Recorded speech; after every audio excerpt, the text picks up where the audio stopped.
For 20 years, I'd worked to realize my dream. Things don't happen overnight. If you're going to be a rebel, make sure you win. You're going to be a revolutionary, then fight for what you truly believe in. Success, which you want to speak about, is born out of arrogance. People thinking they're good. But greatness comes from humility. He's a British chef, restaurateur, and television personality. He has been dubbed the first celebrity chef. He was, at the time, the youngest chef to receive 3 Michelin stars. He's Marco Pierre White, and here's my take on his top 10 rules for success. And as always, guys, as you're watching the videos, if you hear something that really resonates with you, please leave it down in the comments below and put quotes around it so other people can be inspired as well. Also, as you are writing something down, it's much more likely to stick in your head, too. Enjoy.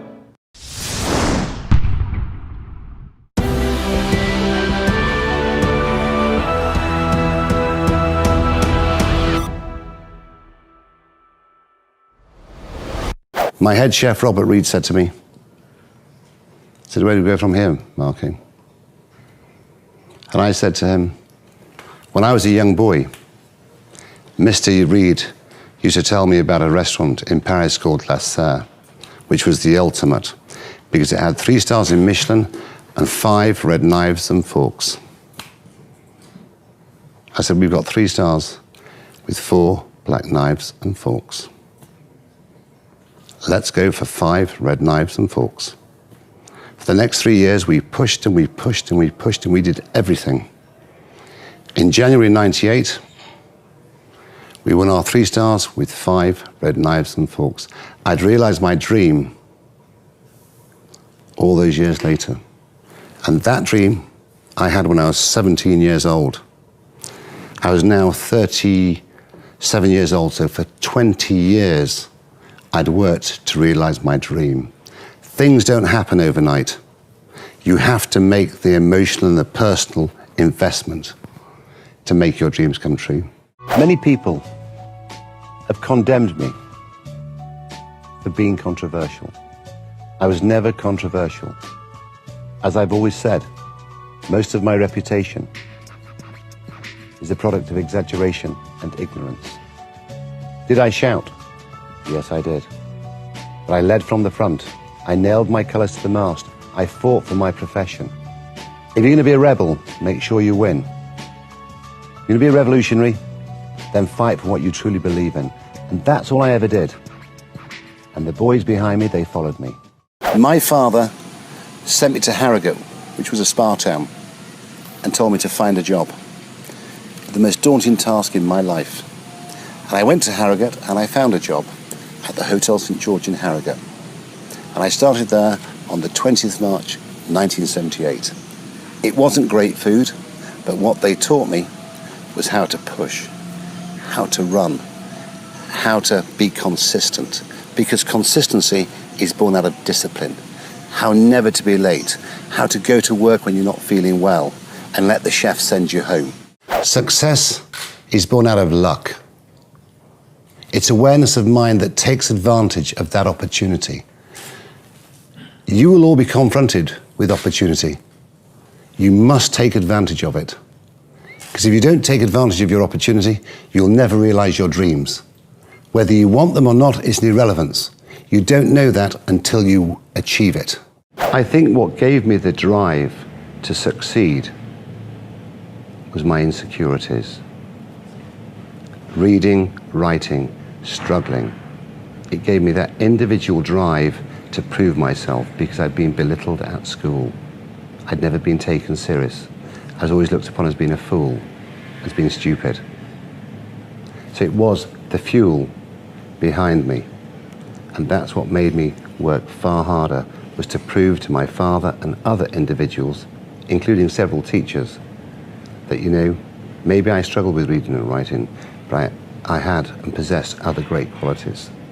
And so had I been dealt with as a child, I may never have the energy or the fuel to drive me to get to where I got. I'm not a celebrity, I'm not a talent. I'm no one special, I'm like everybody else in this world. What I crave is ordinary, which I said to you earlier, is I come to work and I do my job. And my job today, really, if I'm honest, is inspiring the young, like having the catering students.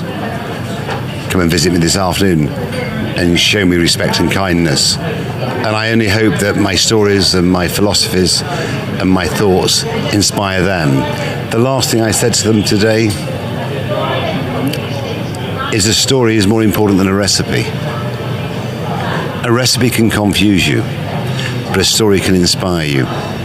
When I was a young boy, I had that privilege of working with people like the great Michael Lawson at the Box Street, the great owners of the Box Street, Mr. Reed and Mr. Long, Ken Lamb the baker, Albert Roux, Pierre Kaufman, Nicolas Denis, the great Raymond Blanc.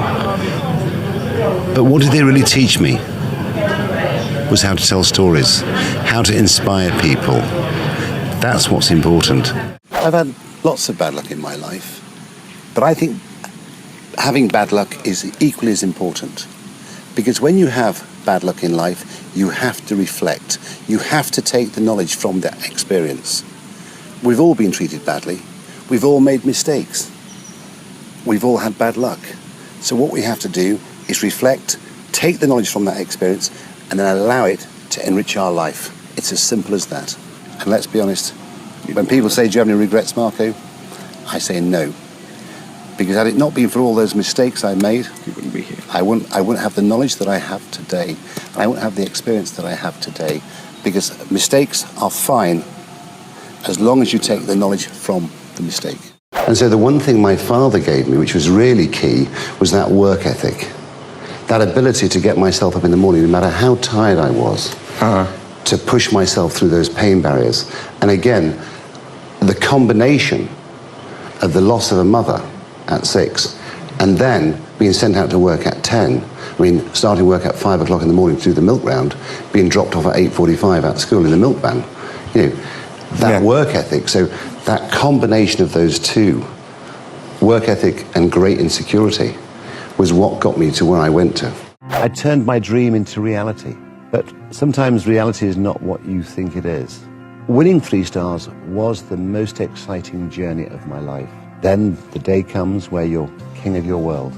And people's views of you now change because you're up there. And you have to play a systematic game. It's a formula. You just roll out the same dishes day in, day out. And then, you know, I sat down one day and thought to myself, do I really want to do this anymore? It's not pleasurable. And so I sat down and I thought to myself, what are my options?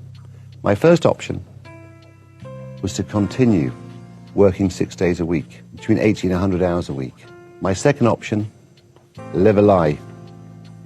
Pretend I cook when I don't cook. My third option was to pluck up the courage from within, to give back my stars, to abdicate from my position, to accept that tomorrow I'm unemployed. I have no status. But what do I have? I have an opportunity to discover myself as a person and to let go of everything that I've ever worked for, to let go of my status, to walk away from my dream. It's a very tough decision. And one day, a little thought just drifted into my mind. And that little thought was that I am being judged by people who have less knowledge than me. So what is it all worth? Very little. And so that's what gave me the courage to walk away from the stove. You have to fight the ego every day. The ego is the most extraordinary part of us. Because when we think we've suppressed it and we've beaten it, it manifests itself into another form and another shape and starts to take you over again. And so every day you have to fight the ego and allow the humility to come through, in my opinion. And by allowing humility to come through, because let's be honest, success, which you want to speak about, is born out of arrogance. People thinking they're good. But greatness comes from humility. And being successful is not good enough. It's all about being great at whatever we do in life. You can have the most humble job in the world, but you can be truly great. You can be a humble gardener, but you can be a great person. Thank you guys so much for watching. I made this video because Ian Atkins asked me to. So if there's a famous entrepreneur that you want me to profile next, leave it down in the comments below and I'll see what I can do. I'd also love to know, what did Marco say that had the biggest impact on you and why? What did you learn from this video that you're going to immediately apply to your life or to your business? Leave it in the comments and I'll see what I can do. Finally, I want to give a quick shout out to Anastasia Zinchenko. Thank you so much for picking up a copy of my book, Your One Word, and making that awesome YouTube video on it as well. I really, really, really appreciate your support. Believe in yourself, believe in your abilities, and believe in your future. So thank you guys again for watching. I believe in you. I hope you continue to believe in yourself and whatever your one word is. Much love. I'll see you soon.